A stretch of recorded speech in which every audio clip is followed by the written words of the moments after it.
Y el trastorno alimentario ya se refiere a un problema mayor que tiene consecuencias orgánicas, nutricionales o emocionales en relación a la alimentación y equivale al ARFID o trastorno por evitación y restricción de la ingesta de alimentos que se define en el DSM-4, DSM-5, perdón.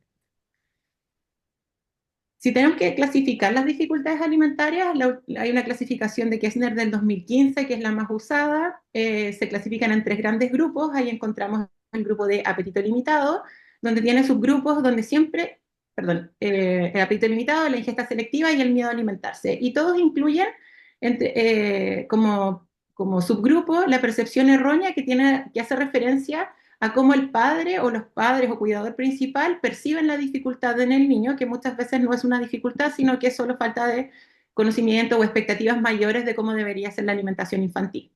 Entonces, en el apetito limitado encontramos como subgrupo la percepción errónea, que es cuando los padres creen que el niño come muy poco, habitualmente son niños muy delgados, pero que crecen linealmente muy bien, no tienen deficiencias de micronutrientes, son capaces de comer de todos los grupos de alimentos, pero en volumen más chico, y ahí, y ahí en general lo que falta y explicarle a los papás es cuál es la porción correcta y adecuada para el niño de acuerdo a la edad.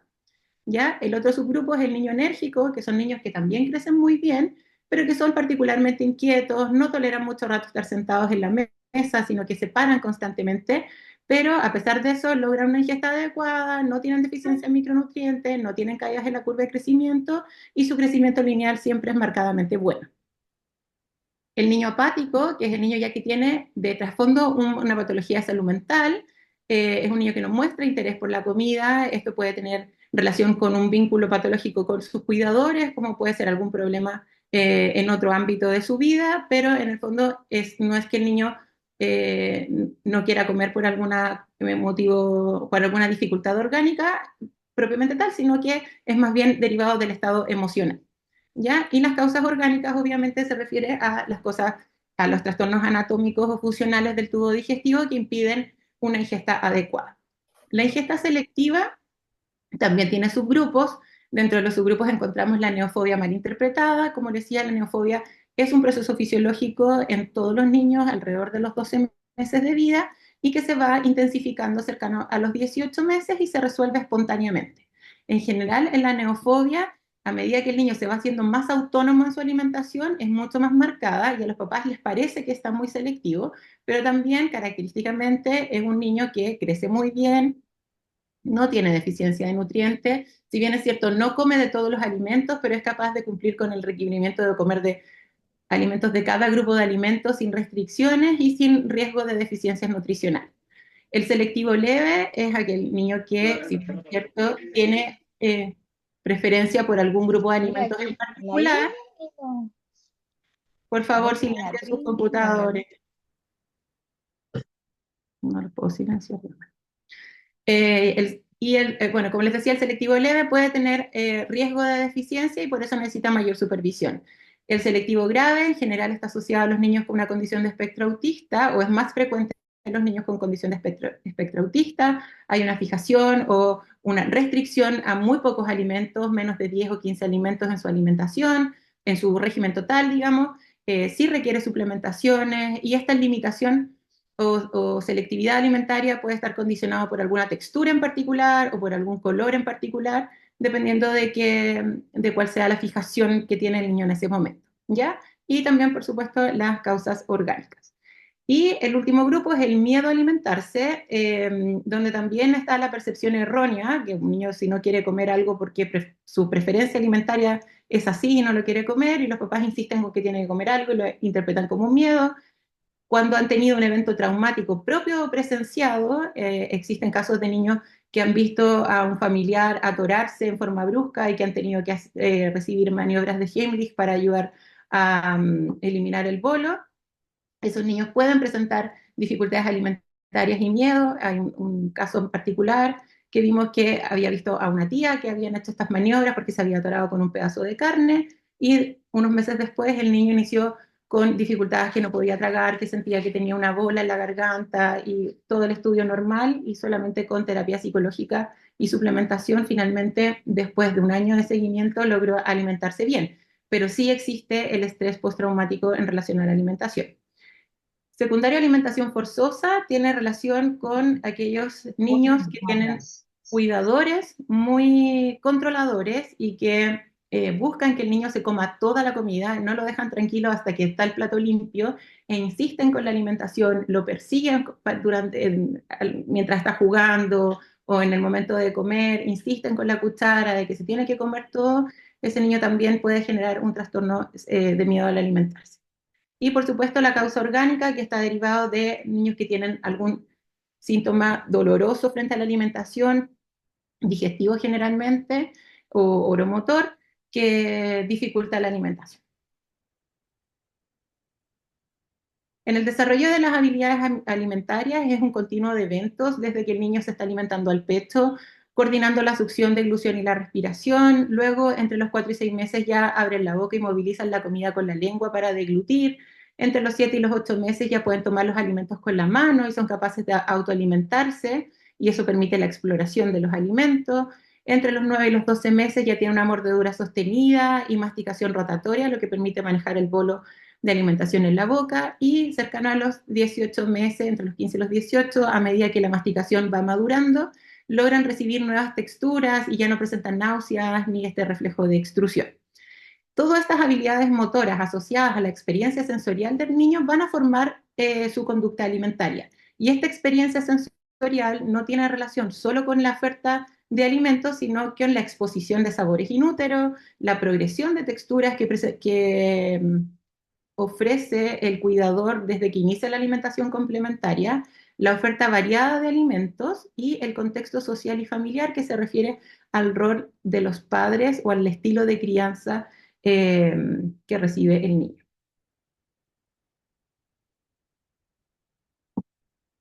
Entonces, la conducta alimentaria es el comportamiento normal relacionado con los hábitos de alimentación, con la selección de alimentos, las preparaciones culinarias y las cantidades ingeridas de estos alimentos. Y como dijimos, está condicionado por el aprendizaje y experiencias durante los primeros 5 años de vida, e influye el contexto social, el rol de los padres y el contexto familiar con respecto al estilo de crianza. Y si tuviéramos que definir qué es la alimentación normal, debería incluir al menos 3 características: que la duración no es mayor a 20-30 minutos por tiempo de comida, que no existe estrés tanto para el niño como para el cuidador, y que los tiempos de alimentación se distribuyan cada 3 o 4 horas. Por lo tanto,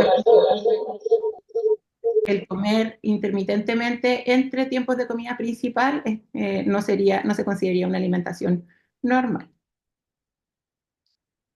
Entonces, entre los factores que influyen en la conducta alimentaria está en relación a la oferta de alimentos, la exposición repetida va a ir mejorando la aceptación, la incorporación de alimentos nuevos asociados a un alimento conocido, lo que se llama encadenamiento de alimentos, también favorece la incorporación de alimentos nuevos, y la variedad en la oferta de alimentos también va a favorecer una mejor conducta alimentaria.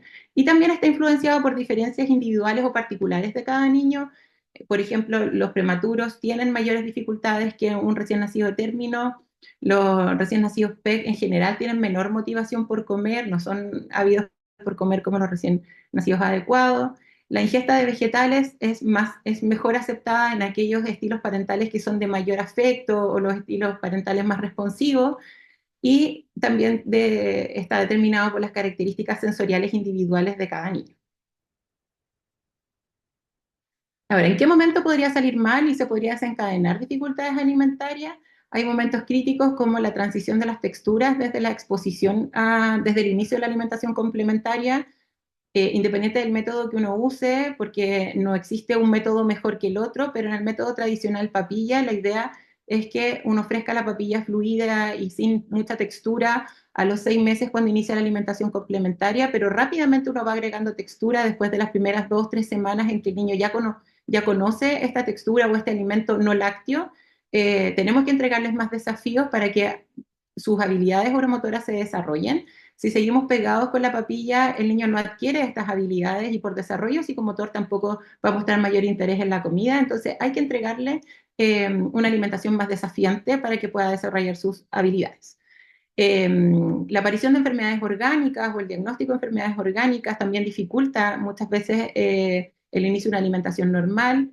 el crecimiento variable, cuando ha tenido enfermedades agudas que hacen que se comprometa un poco el peso. En general los papás se estresan mucho y tienden a modificar la alimentación y se quedan pegados con el miedo de que el niño no vuelva a comer normal.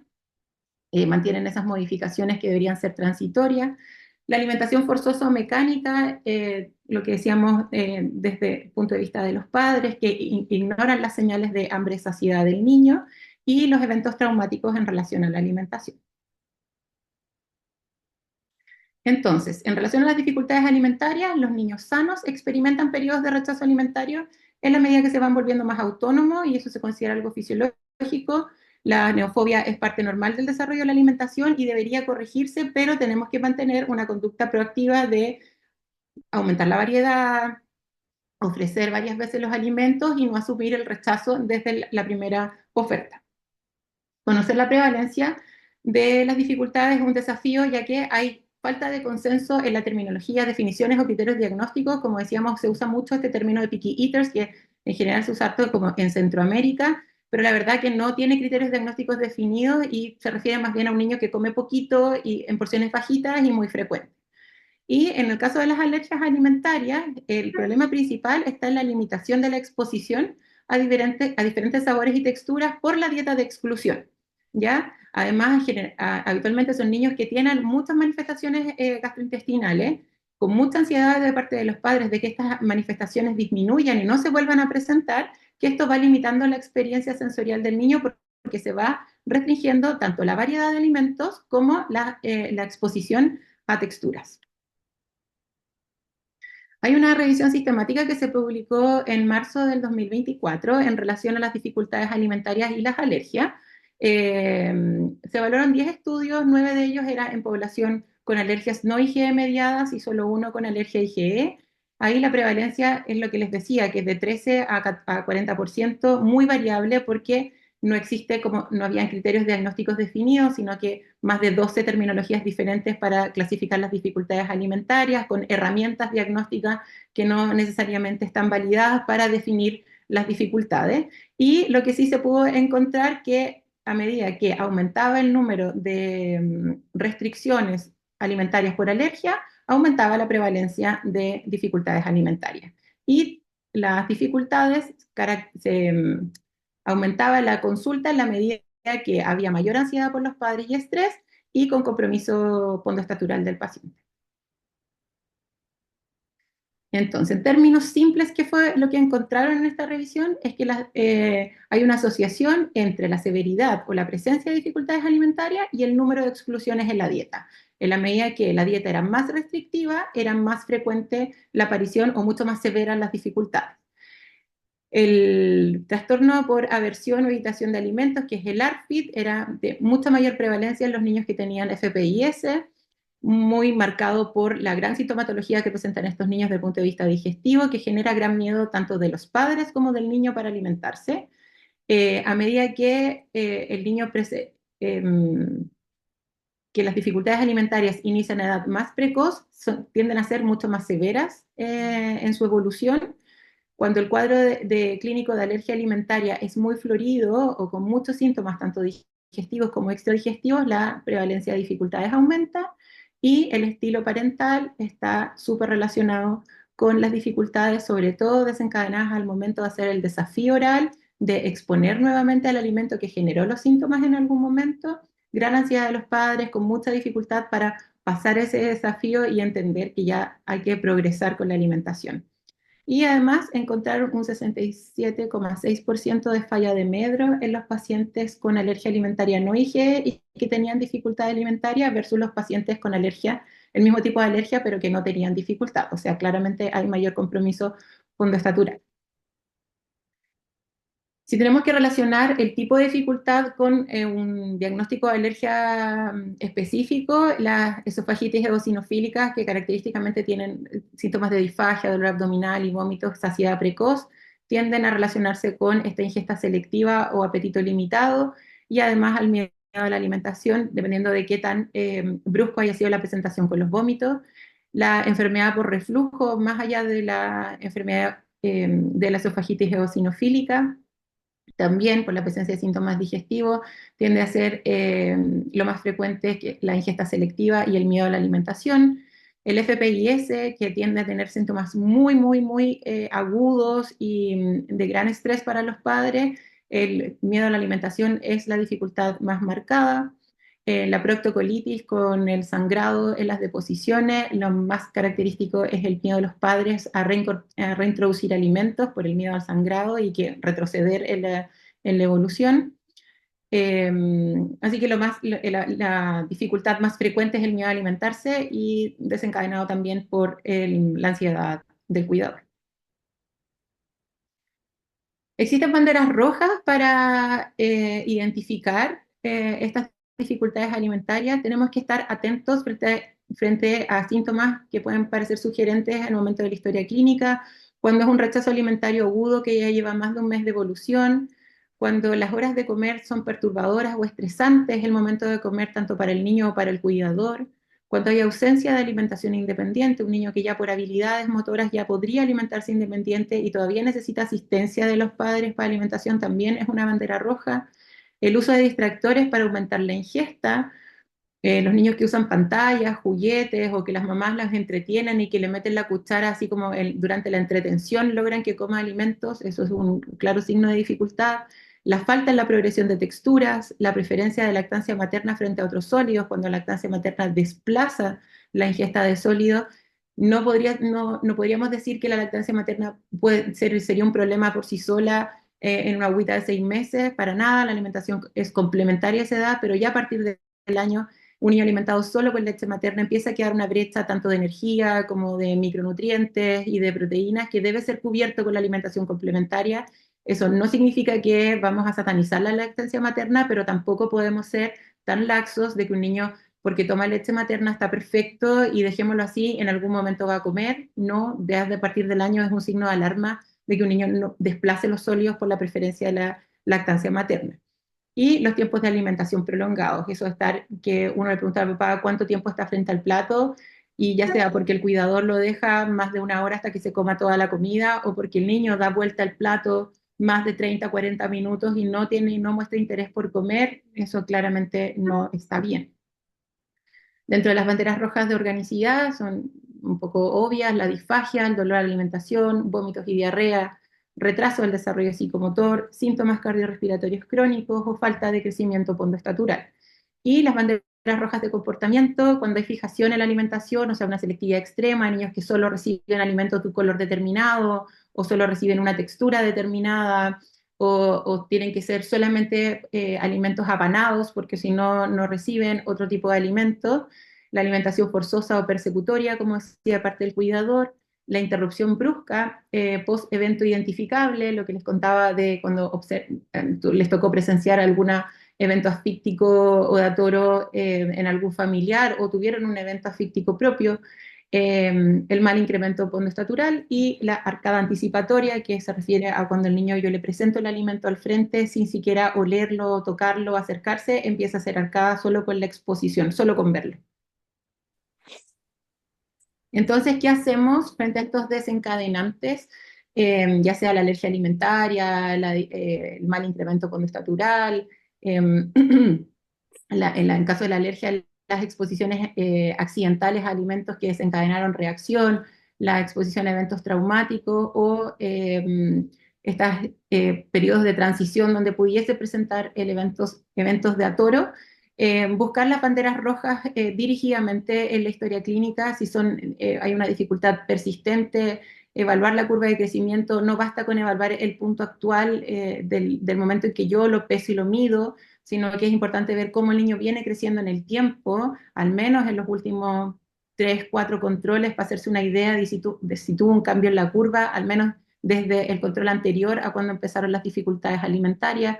Si es que el comportamiento del niño o la actitud del niño frente a la alimentación ha ido cambiando, si ha disminuido el repertorio o la variedad de los alimentos que recibe, si hay aumento de la ansiedad por parte del cuidador o del niño, y si existen deficiencias de micronutrientes. ¿Ya? Y ahí sí es importante la derivación a un equipo multidisciplinario, que vamos a conversar cuál es el rol de cada uno. Cuando hay una dificultad alimentaria transitoria, que puede ser selectividad, alimentaria, ahí hay que vigilar en el fondo el crecimiento pontoestatural, lo mismo la curva de crecimiento, no basta con evaluar el punto del día que yo lo estoy examinando, y por favor hay que pesar y medir a los niños en el control pediátrico, porque todos somos pediatras independiente de la especialidad y es bueno saber, independiente si yo estoy por la cosa respiratoria, digestiva, saber cómo el niño se va desarrollando, porque puede ser un signo de alarma de algunas otras patologías, vigilar el estado de micronutrientes y hacerse una idea de cuáles son las preferencias alimentarias y la frecuencia en la ingesta de alimentos. ¿Ya? En general, estos niños que tienen dificultades transitorias no necesitan derivación. Muchas veces la derivación se beneficia en harto de la evaluación por la nutricionista, que le entrega herramientas a la mamá para variar la oferta de alimentos, para entrega distintas herramientas culinarias o técnicas culinarias para la oferta, para que no sea siempre la misma comida y favorecer la ingesta de alimentos, pero es un recurso escaso en el ambulatorio.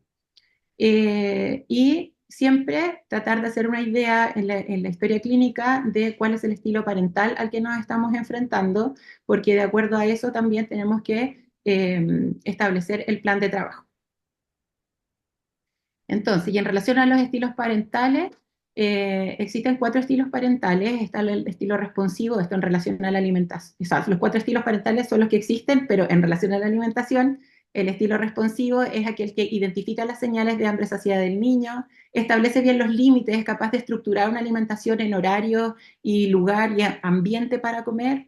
El estilo, siempre es importante decirle a los papás, no hay una hora recomendada en que el niño tiene que comer, pero sí tiene que haber una estructura y una rutina que el niño tiene que conocer. O sea, da lo mismo si va a almorzar a las 2, a las 3 o a las 12 del día, nadie dice que tienen que almorzar a las 11:30 de la mañana, que eso es un horario de sala cuna, pero sí el niño tiene que reconocer que hay una estructura en que toma leche, después viene una comida, después viene una leche, y después la comida y la relación con el baño, la hora de dormir. Entonces tiene que haber una estructura y una secuencia de eventos en el día que el niño tiene que conocer para ordenar su esquema de alimentación. El estilo controlador puede forzar la alimentación, hay mucha ansiedad de parte del cuidador, necesita mantener el control de todas las actividades del niño, sobre todo al momento de comer. Hay un ambiente muy tenso que cada vez se va intensificando, el niño rechaza en general comer con un cuidador así, o no está agradado al momento de comer, pero es únicamente por la presión que ejerce el cuidador. El estilo permisivo es aquel que cede frente a la petición de los niños, no es consecuente con los límites, dice una cosa, pero después ya, si no comió, con tal de que coma, le ofrezco igual un queque y una leche, que es lo que el niño me está pidiendo, no hay normas, no hay estructura tampoco. Y el estilo negligente es aquel que no hay ni una conciencia de las necesidades de alimentación del niño, es completamente, ignora las necesidades del niño, no hay estructura, no hay lugar, es más bien indiferente. Entonces, los pilares en el manejo de las dificultades es la educación a los padres para revisar las expectativas en relación a la alimentación infantil, definir bien las porciones adecuadas para la edad, la frecuencia de la ingesta, la distribución y cuál debería ser la composición de las comidas. A veces los papás pretenden que coman porciones muy grandes en relación a lo que come un adulto, cuando el volumen gástrico de un niño jamás le permitiría comer eso, y solo diferenciando o estableciendo cuál es la porción que tienen, el papá se queda mucho más tranquilo con lo que el niño come. Reforzar que la exposición debe ser constante y repetida de nuevos alimentos, obviamente sin caer en la monotonía. Cuando los estudios dicen que uno tiene que exponer a un niño 10 a 15 veces a un alimento nuevo para mejorar la aceptación, eso no quiere decir que van a hacer 10, 15 veces en forma repetida, mantenida, todos los días le vamos a ofrecer la betarraga para que la reciba. No, la idea es ir exponiendo en días distintos, en distintas presentaciones, en distintas formas, preparaciones, para que el niño reciba el alimento. Confianza en el alimento conocido y ayudarse a través del alimento conocido para encadenar alimentos que permita la aceptación de alimentos nuevos. En espera de evaluaciones multidisciplinarias, cuando necesita intervención de otros profesionales de salud, la ideal es aumentar la densidad calórica de las comidas, variar las presentaciones, utilizar salsas o dips. Por favor, silencien sus computadores. Utilizar salsas o dips para aumentar o intensificar los sabores, involucrar al niño en la compra y preparación de los alimentos. La exposición directa con los alimentos mejora la aceptación, el que el niño conozca conozca de dónde viene el alimento que está en el plato, también mejora la aceptación del alimento y hace perder el tiempo, el miedo a lo desconocido, sino que saben de dónde viene y por qué y cómo llegó a su plato, permitir el juego y la interacción con la comida. Y una cosa súper importante y que tiene relación con la familia y con los cuidadores principales es el modelo de conducta. Los niños van a aprender de cómo se alimentan sus padres, son las principales figuras que van a modelar su conducta alimentaria y actúan básicamente por imitación. Por lo tanto, el comer en familia es la recomendación. El niño no debería comer antes que su familia, tiene que comer en la mesa familiar. Ojalá los colores de los platos se parezcan, del contenido me refiero, y evitar eh, evidenciar las preferencias alimentarias de los padres delante de los niños para no predisponer las preferencias alimentarias de los hijos. ¿Ya? Entonces, si a un padre no le gustan las legumbres, que es absolutamente respetable, pero si decidieron que van a comer legumbres, todos van a comer legumbres y no van a haber manifestaciones de desagrado frente al plato. O sea, si está mi hijo al lado y yo digo, oh, lenteja, por supuesto que el niño probablemente después no va a querer comer lenteja. Entonces, el manejo ambiental en la casa, las recomendaciones para los papás es mantener el tiempo de alimentación no más de 30 minutos, se presenta el plato y se deja que el niño interactúe al menos 30 minutos con el plato. Si el niño no muestra interés, se retira el plato y se termina el tiempo de alimentación. Y cuando el niño dice que tiene hambre, vuelve el plato y le ofrezco calentito, bien presentado, como corresponde. Pero si tiene hambre, esa es la oferta de alimentos que yo tengo. Yo no le reemplazo por lo que el niño me pida. Si a la hora el niño me dice, tengo hambre, ah, chuta, le voy a dar una leche, la idea es que no, la idea es que aparezca el platito que yo tenía pensado para que él coma y le ofrezco esa comida, porque yo como adulto responsable decido qué es lo que va a comer mi hijo, pero mi hijo decide cuánto va a comer, ¿ya? Evitar el uso de distractores al momento de la alimentación, sobre todo aparatos electrónicos como tablet, televisión, celular, videojuegos. Cuando ya están en uso, la idea es el retiro progresivo. Tampoco se puede suspender el uso de un momento al otro, porque si yo como cuidador se lo entregué, ¿por qué de un momento al otro se lo voy a suspender? La idea es de transar y entregarlo en un tiempo de comida, lo vamos a empezar a usar en un tiempo de comida o lo vamos a usar solo para el postre y de a poquito ir haciendo el retiro del distractor. Mantener un ambiente relajado y lo más neutral posible al momento de la alimentación, no estar pendiente de lo que el niño come, no insistir en que coma, no insistir en que pruebe. La idea es que yo le ofrezco los alimentos, le explico y puedo describir las características del alimento para que el niño se entusiasme, pero si yo le digo, mmm, qué rica esta comida, deliciosa, ¿por qué el niño le va a producir confianza al probarlo? La idea es que yo le diga las características para que él eso le parezca interesante y lo pueda probar, pero que a mí me parezca rico y súper, súper, súper delicioso, eso para el niño va a generar más desconfianza. Piensen, si a ustedes les dicen, les ponen algo que no conocen y se lo ponen al frente, y dicen, mmm, qué rico, prueba lo delicioso, nadie lo va a querer probar, por lo menos a mí me produciría desconfianza. Ya servir a porciones adecuadas a la edad, una forma fácil de saber más o menos, de calcular, sobre todo en el periodo preescolar, en la etapa preescolar, de cuánto es lo que debe comer un niño, es aproximadamente una cucharada sopera por grupo de alimentos, por año de edad, ¿ya? Entonces, si a los 3 años son 3 cucharadas soperas de arroz, 3 cucharadas soperas de carne, de proteína y 3 cucharadas soperas de verdura, ¿ya? Eso es una forma grosera de saber más o menos y de orientar a los papás cuánto es el desde lo que un niño debería comer. Fomentar la autoalimentación en la medida que el niño va creciendo y va adquiriendo habilidades motoras, debe alimentarse solito, ya no debería necesitar asistencia, uno lo puede ayudar en la presentación del alimento en los cortes para que el niño sea más fácil que se alimente, pero de ninguna manera continuar con llevando la cuchara a la boca cuando el niño ya es capaz de tomar los cubiertos, ¿ya? Permitir el desorden y la exploración de la comida, que el niño se ensucie, que meta las manos en el plato, que le queden las manos libres para explorar, que si quiere botar alimento lo bote, que si quiere llevarlo a la boca y luego escupirlo, permitir que lo haga. Se puede, los niños un poquito más grandes, se puede poner un platito para que decirle, lo puedes probar y si no te gusta, lo puedes dejar en este platito aparte y darle el espacio de confianza para que el niño lo haga si es que le parece muy desagradable del punto de vista sensorial. Y repetir la exposición a alimentos nuevos al menos 15 veces no continuas. En el manejo multidisciplinario, participan varios profesionales, el gastroenterólogo, inmunólogo en el caso de las alergias, su rol es optimizar el manejo médico de los síntomas, indicar el soporte enteral cuando es necesario en coordinación con nutrición y la indicación de estudio adicional para descartar otras causas orgánicas que estén provocando los síntomas. Nutricionista y nutriólogo en general trabajamos súper en equipo y la idea aquí es individualizar las indicaciones de alimentación, a ajustarse a las habilidades que tiene cada niño, a las restricciones y a las preferencias alimentarias para elaborar una minuta y estructurar la alimentación de manera a favorecer la ingesta independiente. Ayudar y guiar en la dieta de exclusión. Muchas veces se cae en exclusiones que no tienen sentido o en exclusiones demasiado amplias que no tienen mucho sentido desde el punto de vista de la alergia alimentaria y obviamente la indicación de los suplementos acorde a las restricciones para evitar deficiencias y compromiso fonoestatura. El fonoaudiólogo va a evaluar las habilidades oromotoras y la entrega de herramientas para mejorarlas, sugerencias y guías en los utensilios para usar al momento de la alimentación. En general, no son cosas muy sofisticadas, solo cosas que permitan que el niño interactúe con los alimentos. La terapia ocupacional evalúa el perfil sensorial del niño y entrega herramientas para desensibilizar, sobre todo desde el punto de vista oromotor.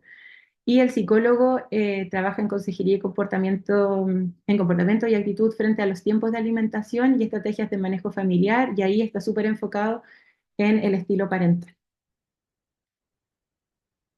En resumen, las alergias alimentarias no IgE pueden alterar la adquisición de habilidades alimentarias resultando en dificultades. Los síntomas relacionados con las alergias pueden afectar la relación que tiene el niño con la comida y las dietas de exclusión que son muy restrictivas en edades tempranas van a limitar la exposición y aumenta el riesgo de presentar dificultades alimentarias. Estas dificultades pueden condicionar deficiencias nutricionales y falla de medro, por lo que su diagnóstico oportuno y el manejo multidisciplinario son primordiales y ahí el control pediátrico tiene un rol súper importante en pesquisar el momento en que hay una caída en la curva de crecimiento, pesquisar el momento o escuchar a la mamá cuando la mamá dice mi hijo está comiendo poco, está restrictivo, no quiere comer, y eso de que en algún momento va a comer o retroceda a la papilla no es una indicación, eso tiene que ser derivado para evaluación del punto de vista sensorial al menos y del punto de vista nutricional para descartar las deficiencias. Y el manejo multidisciplinario va a ser exitoso en la medida que considere tanto las habilidades del niño como el estilo parental. Eso, muchas gracias. Muchas gracias a la doctora Zambrano por su excelente presentación. Queríamos abrir al equipo si hay alguno que tenga alguna pregunta, alguna felicitación, algo.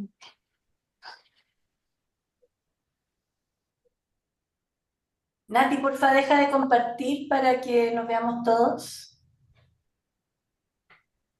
Ya, un segundo. No sé cómo se hace. ¿Cómo se deja? Abajo. En compartir pantalla. Sí, que a mí me parece como que ya no estoy compartiendo pantalla. Abajo. Es que vemos la pantalla tuya. Sí, ahí está. Listo, listo, listo. No se ve la tuya. ¿Se ve la mía? Sí. Sí, te sigue viendo. Ya, bueno, ya Mostrando voy. tu pantalla. Ya, bueno, no importa. A ver. ¿Qué tal Canvas? No, Ya, tienen que dejar de compartir. Ya, no sé cómo. Ahí, a ver, ya no importa. arriba. Sí, Ahí lo tengo. y muy frecuente. Ya. Ya, no sé cómo se hace. No lo logro. Ya, Nati, pero te dejaste de ver ahora. Es que estoy aquí con cara de... ¿Ah? Y ahí está. Sí, Ahí está. ahí. Ay, Barbarita.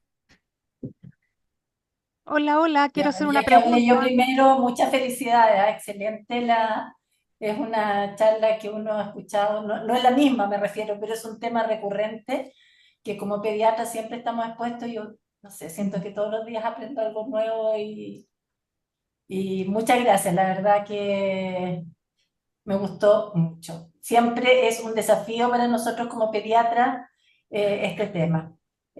Así que tu sistematización, muy, muy bien. No sé si alguien Por aquí, UCB. también está apagada aquí en la pantalla, no importa, ya hablan. Jime, te silenciaste. Ya, ¿ahí se escucha? Sí. Sí. Hola Nati, buenos días. quería preguntar sobre qué dice la evidencia sobre el sistema del baby, lo hemos hablado, baby-led weaning, como forma para evitar las dificultades alimentarias. ¿Qué dice la evidencia como para nosotros como pediatras generales promoverla o no? Sí, en relación a los métodos de alimentación, la evidencia no hay evidencia de que un método sea mejor que el otro. La evidencia lo único que habla es que independiente del método, lo que más influye en la conducta alimentaria o en la presencia de dificultades es el rol del cuidador. Mientras logremos un cuidador o una persona que alimenta con estilo responsivo, que logre reconocer las señales de hambre hacia el niño y las respete, independiente del método que se use, es mucho menos frecuente las dificultades, independiente del método. Hay una pregunta acá en el chat que dice, que es de la Andrea Péndola. Dice, no tengo cámara, excelente presentación. Quería preguntar sobre una indicación que he visto en dificultades alimentarias, que es agregar un poquito de sal después del año de vida a las comidas para hacerlas más atractivas. ¿Qué dice la evidencia? No, la verdad que la recomendación de agregar sal o azúcar antes de los 2 años no tiene ningún fundamento. Uno puede usar hierbas, aliños, salsas con verduras para entregar más sabor e intensificar los sabores, pero la de sal y azúcar antes de los 2 años no está recomendado. ¿Alguien más?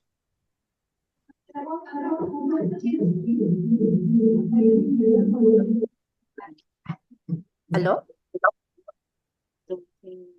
Sí, ¿se ¿Sí? logra ¿Quién escuchar? es? ¿Alguien escucha? Sí, ¿Sí se escucha, Carola? sí, gracias. Sí, no tengo cámara acá, estoy en básico. Ya va a tener oficina, ya. Hay un retorno. Ya, pero quiero felicitar a Natalia. Va de cerca la felicitación.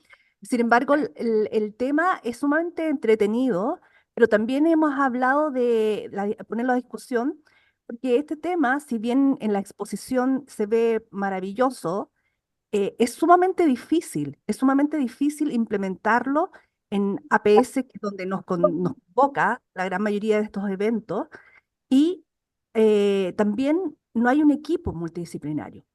Sí, esa es la gran dificultad del servicio público. No está orientado, no hay una orientación al respecto de un equipo multidisciplinario para atender estas dificultades alimentarias.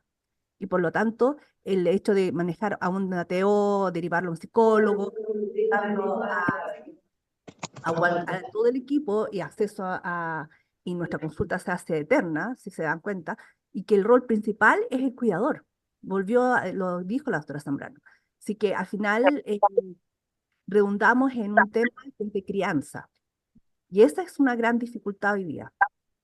Es una gran dificultad que vemos en padres o negligentes o controladores, y el espectro un poquito más negligente y más permisivo es más fácil, ¿cierto? Entonces ahí tenemos un tremendo trabajo que hacer. Esto, a lo mejor esta charla se puede repetir o se puede dar en APS, porque en APS no tenemos muchas herramientas y nos derivan estos pacientes que es un iceberg. Esa es como la visión que uno tiene al respecto como una especialidad. Esto, si uno lo paga, tiene terapia ocupacional. Hay clínicas hoy día que existe como de clínicas de alimentación, ¿cierto? Sin embargo, es de restringido acceso.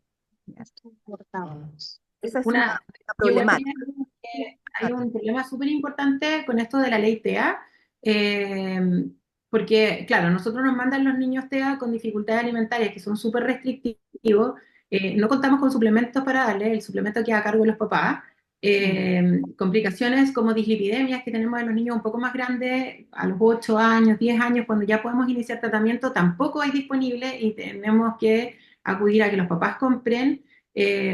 No tenemos posibilidad de terapia ocupacional, entonces la verdad que cuando los derivan es bien frustrante y súper desagradable decirle a los papás, así como en verdad sí, tiene una dificultad súper importante, necesita terapia, necesita el psicólogo, necesita fonoaudiólogo, necesita suplementos, pero todo lo tiene que pagar usted. Entonces, claro, le hago el diagnóstico, pero no hay forma de intervenir. Entonces, eso se hace bien, bien difícil. Exacto, no tenemos canasta de tratamiento al respecto. Sí, perdón, Carola, pero aquí en neuropsiquiatría que hay un programa de niños TEA, no lo han conversado con ellos, en la parte de TO, de fono, como de poder hacer una intervención conjunta, por un lado, y por otro lado, todo esto que tú planteas de la necesidad de suplementos y de tratamiento de la dislipidemia, que nosotros no tenemos acá, yo creo que también si se hace una presentación, por ejemplo, el Comité de Farmacia respecto a las necesidades reales que existen, y fundamentada, yo creo que también lo podemos tener. Muchas veces uno se queda con la cosa de que no hay, pero yo creo que hay como maneras de poder ir implementándolo si realmente es una necesidad importante. Las dos cosas, o sea, por un lado conversar con neuropsiquiatría, porque ellos tienen un programa, como te digo, hay fono, hay TO, y que ven autismo principalmente. Entonces, de repente puede ser quizá otra manera de derivación de los pacientes. No sé si lo han conversado. El tema, Pilar, perdona Natalia, pero efectivamente el tema es priorización de qué patologías se va a atender a nivel secundario y terciario. Segundo, hoy día nosotros hemos pedido reunión de comité de farmacia hace más de un año para diabetes, imagínate, para incorporación de arsenal terapéutico. La Natalia está a cargo de eso. Tenemos lista de espera. Llevamos más de un año esperando al comité de farmacia que nos den la hora para presentación. Por lo tanto, estamos trabajando en eso. Ahora, dentro de las patologías, yo creo que no hay una visión hoy día solamente para el TEA de los trastornos sociales, está visualizado, ya que es el problema más grave y yo creo que es el que tendríamos que abocarnos. Pero el resto de los otros que son de dificultades alimentarias leves, que son de dificultades de la transición, los estilos parentales, etcétera, etcétera, eso a lo mejor no tendríamos posibilidad de atenderlo a nivel secundario y debería ser derivado a APS, pero APS tampoco. ¿Alguien?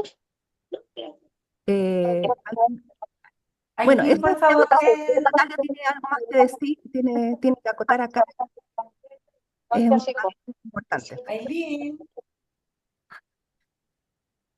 ¿puedes silenciar el micrófono de Aileen, por favor? Bueno, esta discusión es sumamente interesante. No sé si la doctora Zambrano tiene más que acotar, pero en términos administrativos sí, queremos abarcar, hay patologías que sí son de nivel terciario y de la subespecialidad. Y eso, como dice la doctora Zambrano, el TEA hoy día, yo creo Claro, ya antes que del turno, ¿no? pero en general. Una nutrióloga. ¿No le puedo Eh, silenciar a todos? Eh, sí, estamos presentando.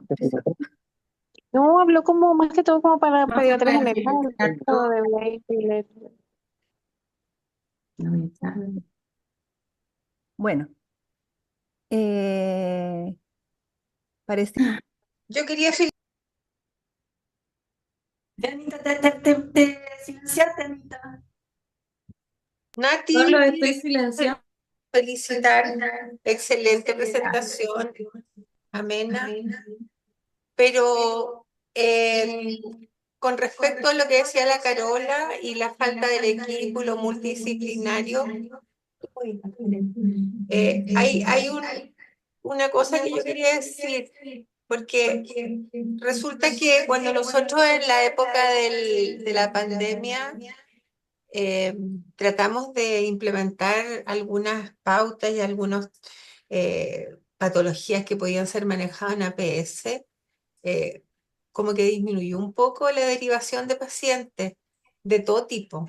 Sin embargo, volvimos a lo mismo. Yo no sé por qué cambia la gente, qué sé yo. Entonces, yo tengo entendido que en APS tienen profesionales de todas las lo que tú nombraste es casi de todo lo que tú nombraste. Fonoaudiólogos, yo sé que hay terapeutas en muchas partes. Entonces yo creo que podría hacerse una campaña, una cosa itinerante en la cual una vez cada 2, 3 meses uno pudiera presentar algún tema con participación de todos. Yo creo que eso hay que extenderlo al área, a todos, porque yo creo que la derivación y las listas de espera se ven generalmente aumentadas por patologías que podrían ser resueltas con un conocimiento de la pediatría general, porque lo que mostró la Nati es, claro, una revisión de una persona que se dedica a nutrición, con muchos más conocimientos que todos nosotros, pero el pediatra general debe conocer lo que es la alimentación de un niño y cuáles son las características de presentación en algunos casos que pueden llevar a que esto sea patológico, pero en la mayoría de los casos son cosas que son subsanables no tan difícilmente. Entonces yo pienso que hay que hincarle el diente a estas cosas itinerantes, que yo creo que en terreno a veces se logran muchas más cosas que así como presentarlas y estoy de acuerdo, esta cosa de los comités de farmacia, yo no sé, Pili, tú deberías preguntar si existe una lista de espera. Yo no tenía idea que existían listas de espera para presentar No, en el si, yo, comité de si el farmacia comité de clínica. farmacia, yo me acabo de enterar que llevaron un año. Eso es muy Yo creo raro. que en ese caso Yo he me nos dicen a mí. presentado y fue rápido. Sí, No, por eso, es que yo creo que van quedando, yo no sé si se priorizan de alguna manera o hay que empezar a insistir, pero yo me acabo de enterar, entonces por eso, por favor, coméntenme a mí porque yo puedo hablar y preguntar qué pasa y como para que No, yo se ya pregunté, priorice. Pilar. Quizá quedó ahí metido en el No, computador o abandonado, entonces no. es importante que cuando empiecen a pasar tiempo y no haya respuesta me digan, porque yo puedo, Sí, puedo te agradezco, Pilar. ahí tratar de Agradezco, incidir. La agradezco, Pilar. Rosana tiene la mano levantada. ¿Terminaste, Pero, Anita, perdón? pero quiero aclarar una Sí. cosa del comité de farmacia. Yo me enviamos los formularios y la respuesta a través de Iván Olea, que recibí el correo ayer, o sea, la semana pasada, que estamos en espera porque hay reuniones más urgentes y que a pesar de todo lo que hemos mandado, estamos posiblemente para abril. O sea, hace un año, ¿ya? Por lo tanto, eso no es que sea una decisión, si tienen mucho, con diabetes adultos lo hemos hablado, porque es una presentación conjunto, ¿ya? Así que estamos en espera de la incorporación, pero ese es un tema aparte. Ya. El ¿Pero tema te aparte, mandaron para abril 2026 o 2025? abril 2025, pero Pero eso es el otro mes, pues, ¿no? sí, pues, pero llevamos un año Ah, pidiéndolo, ¿ya? Bueno, el asunto es Ah, que bueno. lo de la patología yo creo que entra a niveles ministeriales. Hoy día, como dice la doctora Zambrano, si hay una ley TEA y solamente la patología específica de TEA, podremos abarcarla, pero el resto de las dificultades alimentarias leves no deberían ser de resorte secundario ni terciario, debería ser de resorte primario. Y en ese resorte primario no existe programa salvo el control de niños sanos, o sea, el programa de salud infantil. Por lo tanto, este tema de las dificultades alimentarias hoy día, que va de la mano con la obesidad, que va de la mano con todo esto, claro que deberíamos levantar una voz, y existe esta voz de la rama de nutrición en relación a la salud infantil, ¿ya? Que hoy día vemos más dificultades alimentarias que antes.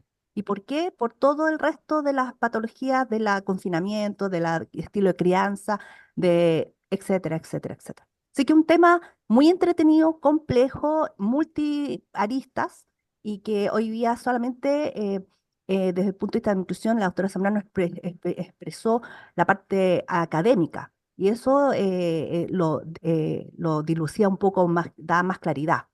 Y por eso los pediatras, como dice la doctora Álvarez, efectivamente tienen un rol importante en ese gran segmento que son las dificultades alimentarias leves, que pueden ser por estas Ya. etapas. ¿Ya? Gracias.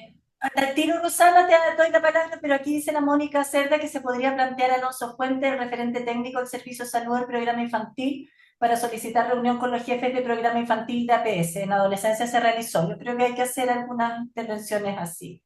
Rosana. Rosana, tiene la mano levantada. Hola, sí, espero que se escuche bien.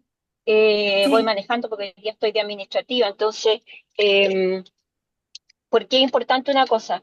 Como esto era el trastorno alimentario en la alergia alimentaria, quería decir algunas cositas. Primero, felicitaciones a la Nati, excelente presentación, por supuesto.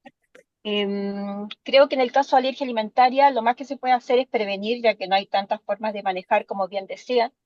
Los trastornos de conducta asociados, obviamente que en alergia alimentaria hay cosas que hacer.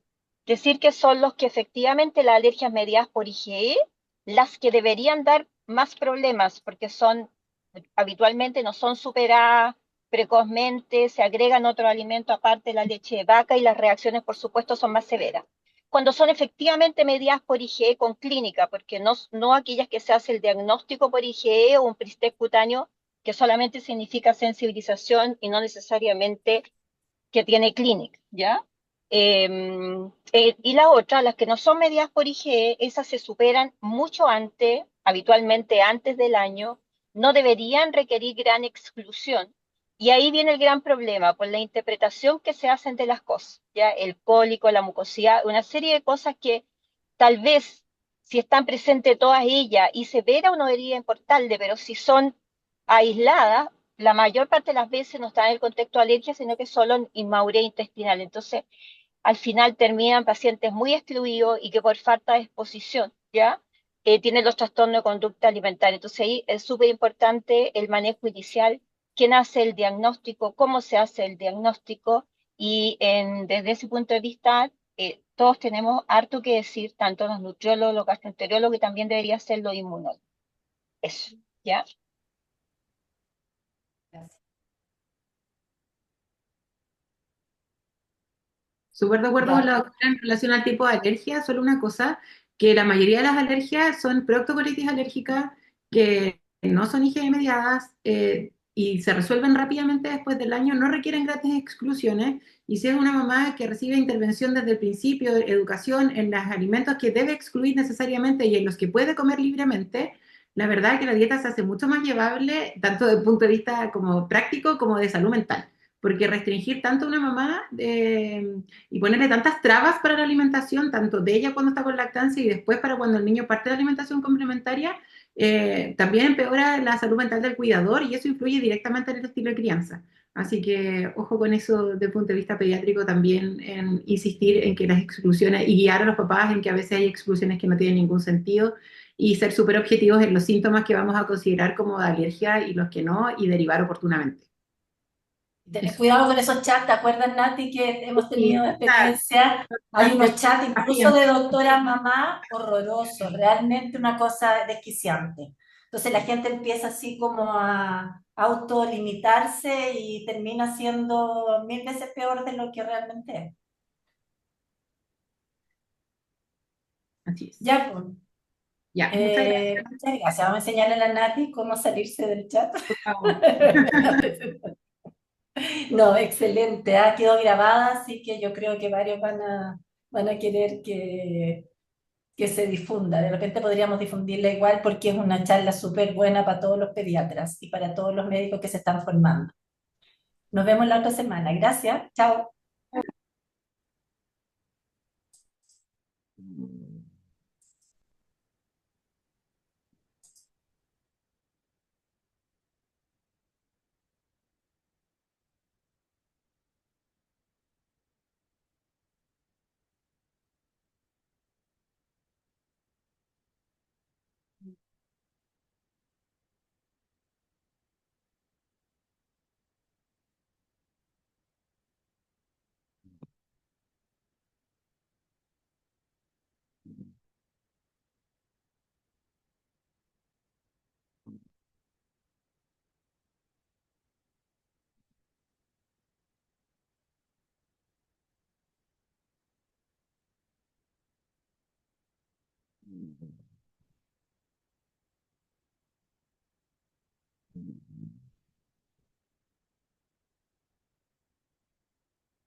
Mm.